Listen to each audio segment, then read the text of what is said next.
नमस्कार साथियों, new session में आप सभी का स्वागत है।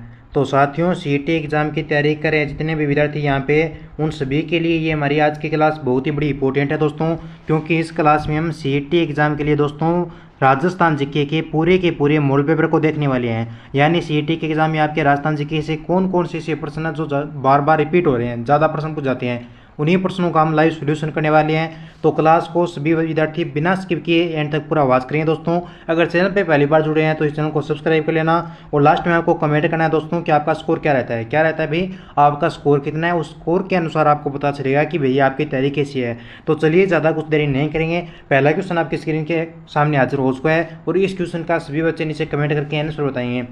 दौसा शहर का नाम किस पहाड़ी के नाम पड़ा मित्रों? मानगढ़ के नाम पे, अलवर के नाम पे, कमलनाथ के नाम पे, या देवगिरी के नाम से? प्रश्न हमारा बहुत ही एग्जाम की दृष्टि से इंपॉर्टेंट है दोस्तों कि दौसा शहर का जो आपका नाम है ये किस पहाड़ी के नाम पर पड़ा? प्रश्न ये है। तो ये पड़ा था दोस्तों आपके देवगिरी पहाड़ी के नाम पे। किसके नाम पे पड़ा? देवगिरी पहाड़ी के नाम पे अपने दौसा शहर का नाम पड़ा। यानी कई आंसर हो जाएगा आपका डी नंबर ऑप्शन। और एक बात और ध्यान में रखना, दौसा से दोस्तों मुझे याद आया कि चांदबाड़ी आपकी कहाँ पे दोस्तों? तो चांदबाड़ी अब दौसा में, ये बात भी आपको क्या रखनी है, ध्यान में रखनी है। आगे देखो अगला क्वेश्चन क्या पूछा गया है। नेक्स्ट प्रश्न पूछा जा चुका है कि राजस्थान का सबसे प्राचीन शिलालेख कौन सा है? पहला ऑप्शन आपका गंगाधर शिलालेख, बरली का शिलालेख, बरनाला का शिलालेख, या चिरवा का शिलालेख? प्यारे मित्रों, राजस्थान का सबसे प्राचीन शिलालेख आपको पता है कौन सा है? बरली का शिलालेख। कौन सा दोस्तों? बरली का शिलालेख है, ये राजस्थान का सबसे प्राचीनतम शिलालेख माना जाता है।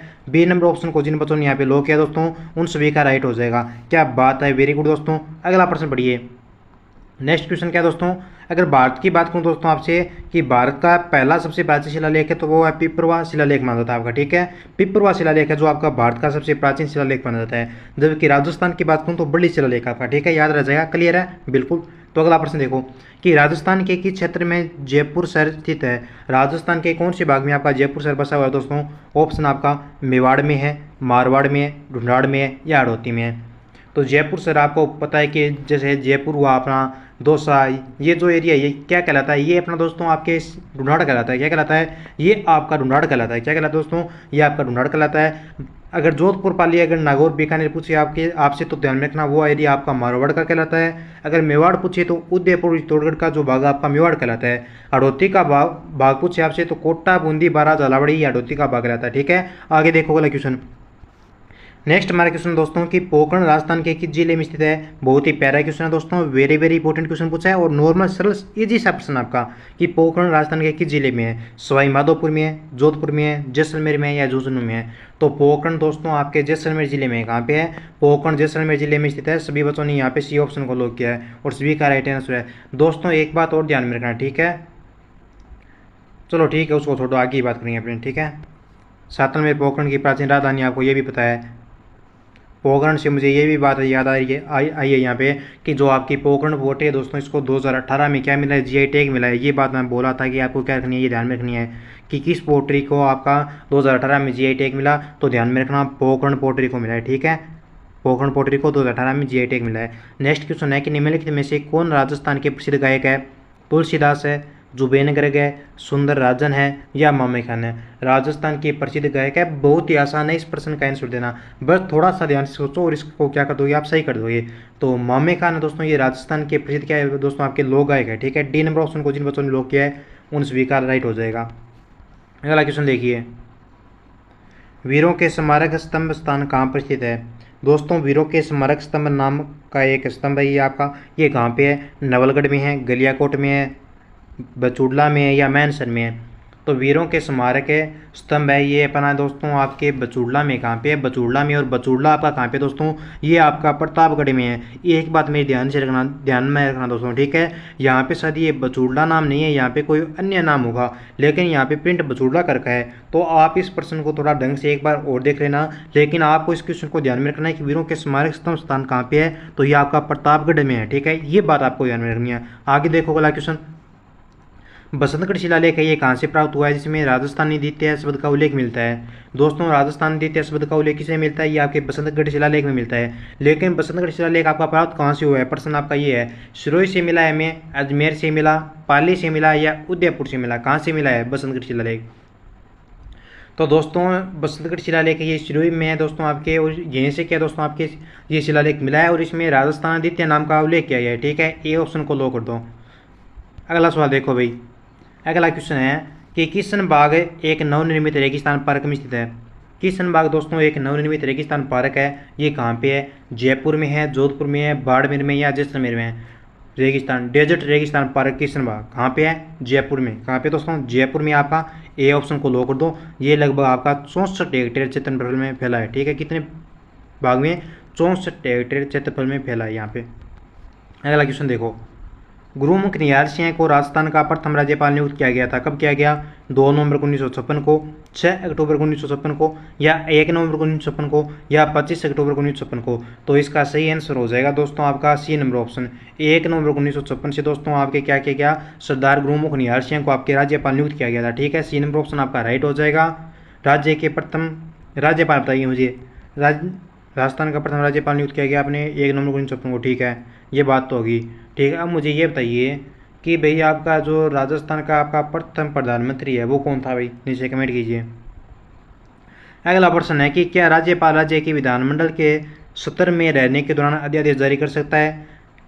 बहुत ही प्यारा क्वेश्चन है दोस्तों आपका, वेरी वेरी इंपॉर्टेंट क्वेश्चन आपके एग्जाम की दृष्टि से। और पॉलिटिकल का आपका क्वेश्चन है ये कि क्या राज्यपाल राज्य के विधानमंडल के स्तर में रहने के दौरान अध्यादेश जारी कर सकता है? तो ध्यान में रखना कि राज्यपाल ये राज्य के विधानमंडल के सत्र में रहने के दौरान दोस्तों अध्यादेश जारी नहीं कर सकता है, ये बात आपको ध्यान में रखनी। ठीक है, और ये आपके किस अनुच्छेद में बात कही गई है? तो ये आपके अनुच्छेद दोस्तों 213 में बात कही गई है कि राज्यपाल के अध्यादेश जारी करने की शक्ति जो राज्य विधानमंडल के विश्रांति काल में प्रख्यापित किया जा सकता है। यानी जो राज्यपाल है ये राज्य के विधानमंडल के स्तर में रहने के दौरान अध्यादेश जारी नहीं कर सकता है, ये अनुच्छेद 213 में बात कही गई है। ठीक है, अगला प्रश्न देखिए कि पंचायती राज विषय संविधान की कौन सी सूची में शामिल है? बताओ, पंचायती राज समवर्ती सूची, राज्य सूची, संघ सूची, बताओ कौन सी सूची में है? कमेंट करो। तो पंचायती राज जो आपका विषय है ये संविधान के दोस्तों आपके राज्य सूची में आते हैं। कौन सी सूची में आता है? राज्य सूची में आता है। नीचे कमेंट करो क्या मैंने आपको सही बताया? संविधान के भाग 4 और अनुच्छेद आपके 40 में कहा गया है कि राज्य क्या है दोस्तों? पंचायतों का ये गठन करेगा। राज्य क्या करेगा? पंचायतों का ये गठन करेगा। वर्तमान पंचायती राज व्यवस्था 73वें संविधान संशोधन 1992 पर आधारित है। ठीक है, और 74वें संविधान संशोधन वो 1992 पर वो भी आपका आधारित है। लेकिन बात ध्यान में रखनी है कि पंचायती राज जो आपका विषय ये राज्य सूची का विषय है, ये सिर्फ आपको इतनी बात ध्यान में रखनी है, बाकी आपको भूल जाना है। आगे देखो अगला क्वेश्चन, राजस्थान दिवस कब मनाते हैं? सभी को बताया कि राजस्थान दिवस है ये अपने 30 मार्च को मनाते हैं। ठीक है, कब मनाते हैं? 30 मार्च को मनाते हैं। और 2023 वाला था ना जो आपका राजस्थान दिवस, वो शायद आपका 74वां स्थापना दिवस था। कितना? 74वां स्थापना दिवस, आपको ध्यान में रखना। ठीक है, आगे देखो अगला क्वेश्चन। अगला प्रश्न पूछा गया है कि राजस्थानी स्त्रियां लहरिया कब पहनती है? बताओ भाई। अरे लड़कियों आप तो बता दो। देखो भाई, अरे महिलाओं के जो वस्त्र और आभूषण है ये पुरुषों को हमें पता है कि कुछ कुछ याद होते हैं, लेकिन सारे कंप्लीट याद नहीं होते हैं। लेकिन इन प्रश्नों को सही करना लड़कियों के तो चुटकियों का खेल है, क्योंकि दोस्तों वो ये सारे वस्त्र पहनती है, उधर शादियों में जाती है तो गहने भी देखते हैं, वस्त्र भी पहनते हैं, तो उनको एक बार बता देते हैं, उनको याद आ जाता है। लेकिन आपको यहाँ पे कमेंट करना है कि राजस्थानी जो स्त्रियाँ हैं वो लहरिया कब पहनती है? तो राजस्थानी महिलाएं लहरिया पहनती है मित्रों आपके तीज के अवसर पर। कब पहनती है? तीज के अवसर पर राजस्थान की महिलाएं लहरिया पहनती है। बी नंबर ऑप्शन आपका राइट हो जाएगा। नेक्स्ट क्वेश्चन देखिए, बास्केटबॉल को राज्य खेल के रूप में कब दर्जा दिया गया? 1950, 1956, 1948 या 1983? तो बास्केटबॉल को राज्य खेल के रूप में दर्जा मिला था, ये मिला आपने 1948 को। ठीक है, आपको ध्यान में रखना है कि भारत का राष्ट्रीय खेल क्या है। आपको ध्यान में रखना है दोस्तों भारत का राष्ट्रीय खेल क्या है, नीचे कमेंट करो। तो भारत का राष्ट्रीय खेल आपका हॉकी है। क्या है दोस्तों? भारत का राष्ट्रीय खेल आपका हॉकी है, और राजस्थान का क्या आपका बास्केटबॉल है। ठीक है, और बास्केटबॉल को राज्य खेल के रूप में दर्जा मिला वो आपका सन 1948 में मिला, ये बात आपको ध्यान में रखनी है। अब आगे बढ़िए अगले क्वेश्चन की तरफ। सूंठ की साड़ी ये किस क्षेत्र की प्रसिद्ध है? सवाई माधोपुर की है, नाथद्वारा की है, कोटा की है या जोधपुर की है? प्यारे बैठियों, सूंठ की साड़ियों की अगर मैं बात करूँ आपसे तो सूंठ की साड़ियाँ आपके सवाई माधोपुर की प्रसिद्ध है। कहाँ की है? सूंठ की साड़ियाँ आपके सवाई माधोपुर की प्रसिद्ध है। सही आंसर आपका ए नंबर ऑप्शन हो जाएगा, और अधिकतर बच्चों ने यहाँ पे ए को लोग किया है। नेक्स्ट क्वेश्चन देखिए, इसको छोड़ दो भाई, बहुत बार क्वेश्चन को पढ़ा है, बार बार नहीं पढ़ेंगे। मेहमद आभूषण पहना जाता है सिर पर, भुजा पर, कमर पर या पैरों पर?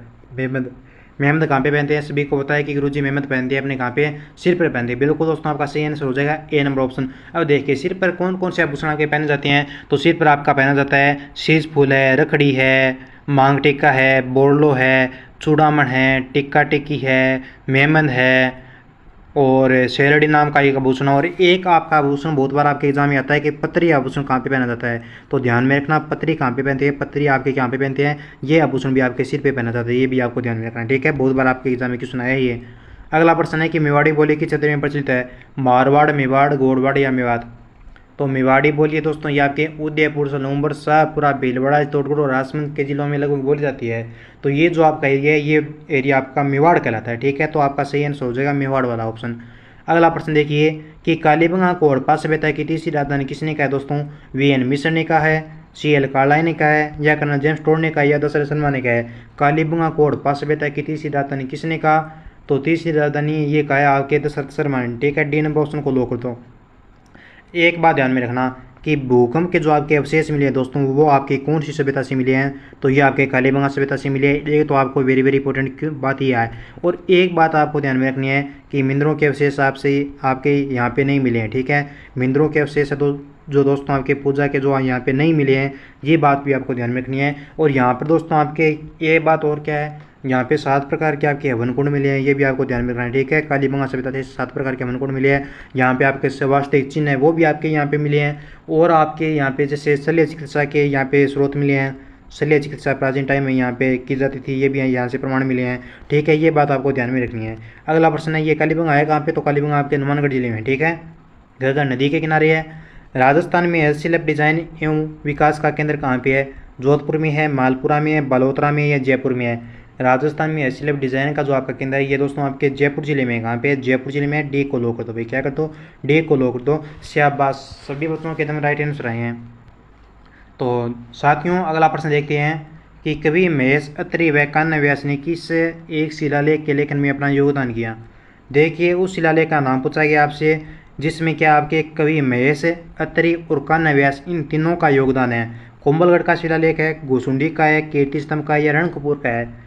तो इन तीनों का जिसमें योगदान है दोस्तों वो आपके कुंभलगढ़ का जो शिलालेख है उसमें, ठीक है। कुंभलगढ़ शिलालेख के रचयिता आपके कवि महेश थे, लेकिन इसके निर्माण में प्रथम बार भूमिका कवि अत्रि ने निभाई। लेकिन इस शिलालेख को पूर्ण रूप से लिखने का श्रेय कान्य व्यास को दिया जाता है, ठीक है। अगला प्रश्न देखिए, आगे प्रश्न नहीं है। अब मेरी बात को सारे के सारे विद्यार्थी ध्यान से सुनेंगे, ठीक है। अगर दोस्तों आपको वाकई में सीईटी पास करना है तो इस चैनल को कर लेना सब्सक्राइब और बेल आइकन घंटी को ऑन कर लेना ताकि आपके पास सीईटी का हर क्लास का नोटिफिकेशन मित्रों पहुंचता जाए, ठीक है। और अगर आपने अभी तक व्हाट्सएप ग्रुप को ज्वाइन नहीं किया दोस्तों तो व्हाट्सएप ग्रुप में ज्वाइन होने के लिए आपको दोस्तों 9057001547 इन नंबरों पर क्या करना है भाई, मैसेज करना है, ठीक है। सीईटी के एग्जाम की यहाँ पे रेगुलर आपकी तैयारी करवाई जा रही है, आपको रेगुलर क्लासें प्रोवाइड करवाई जा रही है। तो यकीन मानिए कि एक भी पर्सन आपका इन क्लासों से बाहर नहीं जाएगा। बस आपको अपनी सेल्फ स्टडी रखनी है दोस्तों और यहाँ पर रेगुलर क्लास को अटेंड करना है। आपको पता है कि हमारी क्लास रोज़ की होती है 15 और 20 मिनट की। इतनी क्लास तो भैया आपका हर इंसान हर बंदा देख सकता है। तो ये कोई दो राय नहीं है इसमें कि कोई भी विद्यार्थी इस क्लास को ज्वाइन नहीं कर सकता है, ठीक है। अगर सीईटी आपको पास करना है तो राजस्थान जीके को भैया आपको घोल कर पीना पड़ेगा, राजस्थान जीके को घोल कर पीना पड़ेगा अगर आपको सीईटी पास करना है तो, ठीक है। तो अब जल्दी मिलेंगे नेक्स्ट वीडियो में, तब तक खुश रहिए, मस्त रहिए। जय माँ भगवती, जय माँ सरस्वती।